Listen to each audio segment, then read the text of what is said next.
This channel does not promote any violent, harmful, or illegal activities. All content provided by this channel is meant for an educational purpose only.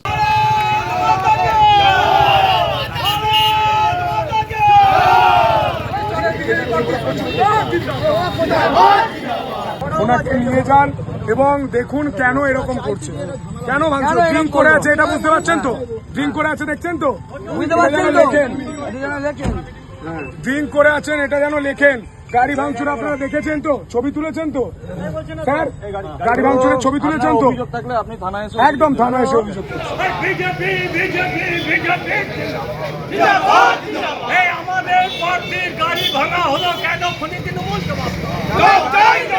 আমরা ৩ নম্বর মণ্ডলে একটি রাস্তার ধারে অনেক ভেতরে বাড়িতে মিটিং করছিলাম। একটা মাঠের পাশে গাড়িটা রাখা ছিল, আমার গাড়ি ছিল, আমাদের প্রভারীর গাড়ি ছিল এবং আমাদের সিনিয়র এখানকার লিডার বিজেপি নেতা গণেশদার গাড়িটা ছিল। আমরা প্রথম খেয়াল করিনি গণেশদার গাড়িও ভাঙচুর হয়েছে।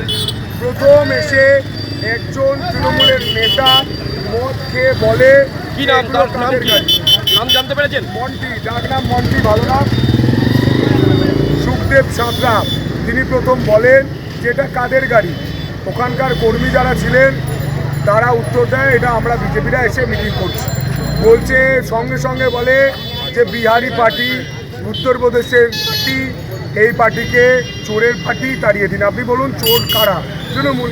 তো আমাদের কার্যকর্তারা প্রথম বলে দাদা এভাবে বলবেন না। তখন আমরা দেখি তিনি সে মদ খেয়ে আছে, কর্মীরা দেখেন। কথা বলতে পাশে ইট ছিল, এখনো ইটের টুকরোগুলো পড়ে আছে, গিয়ে দেখুন ইটে প্রথম গাড়িতে মারে, গিয়ে স্ক্র্যাচ হয়ে যায়। আমি উপর থেকে যখন নেমে আসি আমি বুঝতে পারিনি গাড়ি ভাঙচুর হয়েছে। আমি প্রথম জিজ্ঞাসা করছিলাম, তারপর ড্রাইভার এসে দেখছি তিনি বললেন দাদা গাড়িটা ভেঙেছে।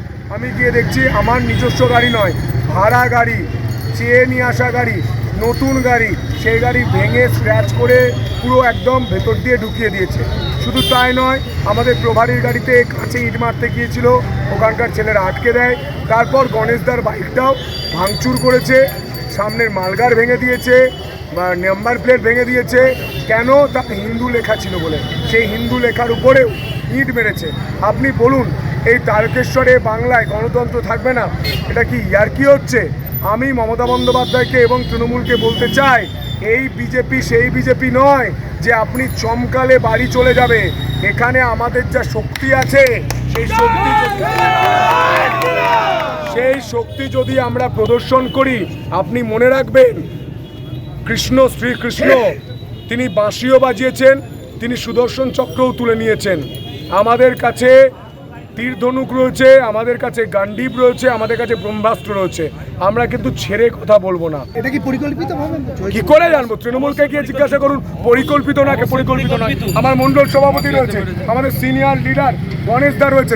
আপনার কি ওখানে দলীয় বৈঠক চলছিল? হ্যাঁ, দলীয় অফিসিয়াল বৈঠক, ঘরোয়া বৈঠক। একটি ঘরের মধ্যে আমরা সাংগঠনিক বৈঠক করছিলাম, সেখানে ভাঙচুর করছে। কোনো স্লোগান ছিল না, কোনো পতাকা ছিল না, কোনো লিফলেট বিলি ছিল না। তাহলে ভাবুন তারকেশ্বরে কি পরিস্থিতি। তবে আমি একটা কথা বলবো, আমরা সঙ্গে সঙ্গে পুলিশকে ফোন করেছি, পুলিশ গেছে, যিনি অভিযুক্ত ছিলেন তাকে তুলে নিয়ে এসেছেন, আমরা অভিযোগ জমা দিচ্ছি।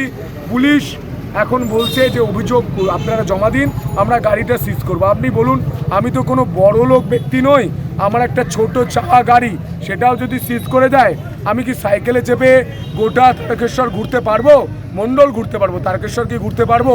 এখানেও একটা চক্রান্ত রয়েছে। আমরা কথা বলছি, আমাদের সিনিয়র লিডাররা আসছেন, অ্যাডভোকেটের সঙ্গে কথা হচ্ছে। আমরা দাঁতে দাঁত চেপে লড়াই করবো। আমরা গরিব হতে পারি, কিন্তু আমাদের বুকে যে দমটা আছে সেই দমটা কারোর বুকে নেই। যে মন্টি নামে যে আপনাকে গাড়িটা মানে ভাঙচুর করেছে, তাকে কি পুলিশ নিয়ে এসছে? হ্যাঁ, নিয়েছে। তিনি কি অবস্থায় ছিলেন? তিনি মদ খেয়েছিলেন, দাঁড়াতে হালতে দুলতে যাচ্ছে, কিন্তু গায়ের হেভি জোর। আমি যখন গেলাম আমাকে ধাক্কা দিচ্ছে, আমি বলছি দাদা আপনি মদ খেয়ে আছেন, বলে বেশ করেছি, ধাক্কা দিয়ে সরিয়ে দিচ্ছে। ভাবুন, মদ খেয়ে আছে কিন্তু জোশ আছে। এই ধরনের ঘটনা তো তৃণমূলের কর্মীরা থাকবে না। তো দেখুন এখানে এইমাত্র আপনার মুখে খবর পেলাম, নিশ্চিত খবর নেব। তবে দেখুন বিজেপি নিজেদের লোক করে হয়তো তৃণমূলের গায়ে দাগ দিয়ে হয়তো নিজের প্রচারে অ্যাডভান্টেজ দিতে চাইছে, এটাও হতে পারে। তো পুলিশ নিশ্চিত প্রশাসন আছে, খতিয়ে দেখবে নিশ্চয় ব্যবস্থা। আমরাও দলের পক্ষ থেকে আমরা খোঁজ নিয়ে দেখব যে ধরনের ঘটনা ঘটেছে কিনা বা কারা যুক্ত আছে।